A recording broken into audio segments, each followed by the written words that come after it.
parar o que Jesus começou.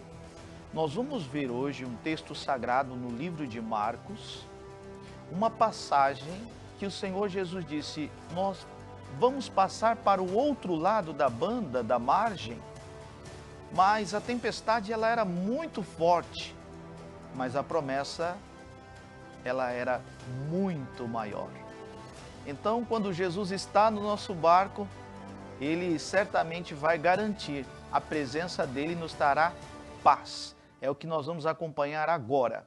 Vamos precisar do livro de Marcos, o capítulo será de número 4 e o versículo será de número 35. Vamos acompanhar.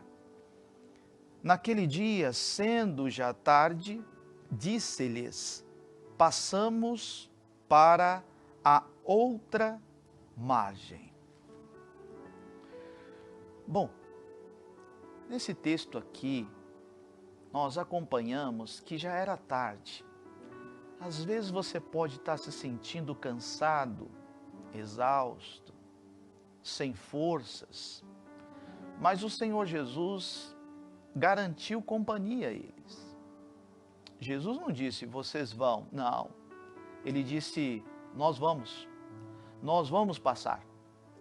Nós vamos passar por este problema, por essa situação juntos. Nós vamos conseguir, nós vamos enfrentar. Às vezes estou falando com alguém que está se sentindo cansado. Pastor, eu estou pensando em parar. Eu estou pensando em largar, fechar a minha empresa.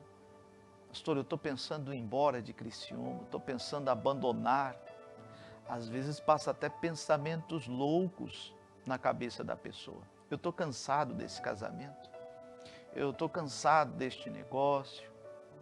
É a minha idade. E às vezes a gente fica colocando muitas desculpas. Mas veja que o texto diz já era tarde. E Jesus disse, vamos passar para o outro lado da margem. Bom, vamos continuar aqui porque o texto tem muita coisa boa. Agora aqui no versículo de número 36, o texto diz assim: e eles, deixando a multidão, o levaram consigo, assim como estava no barco, e havia também com eles outros barquinhos. Que lindo! Deixar a multidão é deixar os falatórios, é deixar às vezes opiniões de pessoas que estão opinando em nossas vidas, mas quem são elas para opinar? Devemos lembrar, só entre aspas, né? Tem opiniões, tem conselhos que são bons, depende de quem vem, depende de quem está falando. O Senhor Jesus disse para deixar a multidão, é deixar aqueles pensamentos maus, falatórios. O bom mesmo é a pessoa se posicionar e dizer, eu tudo posso naquele que me fortalece. Pronto. Fazendo assim você vai deixar os falatórios, os pensamentos, e para poder avançar, precisamos deixá-los. Lembra o que Deus tinha falado para Abraão? Saia do meio da tua parentela. Então, muitas das vezes devemos deixar para trás pensamentos, falatórios, porque isso pode nos atrapalhar na caminhada. Só tem uma coisa que Jesus vai exigir de mim e de você: fé, obediência. Vamos continuar? O versículo de número 37 diz, e levantou-se grande temporal de vento, e subiam as ondas por cima do barco, de maneira que já se enchia de água. Bem, quem estava no barco? Jesus. Mas perceba que isso não isentou todos de uma grande tempestade se levantar.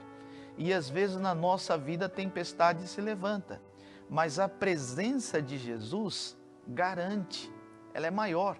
A promessa de Deus é maior na sua vida. Não seja guiado por vistas, seja guiado pela palavra. Nada vai parar o que Jesus começou, ainda que essa tempestade fosse forte, mas a promessa da palavra de Deus é maior. Continuando, diz aqui o texto sagrado, porém agora o versículo de número 38.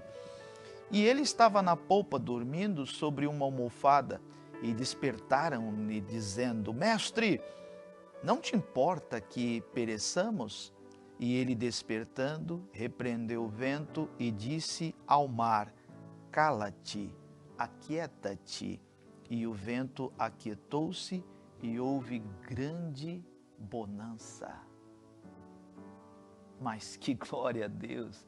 Jesus estava na polpa dormindo porque ele estava em paz. Quando acordam Jesus, ele não entra em desespero, não. Ele determina que o vento acalmasse. E ali aquele vento se acalmou. E então eles chegaram do outro lado da margem. Então lembre-se, nada pode parar o que Jesus começou. Tenha calma, Jesus está no barco. A promessa de Deus é maior do que o problema que você está vivendo. Em nome de Jesus. Fique com essa palavra no seu coração. Bom,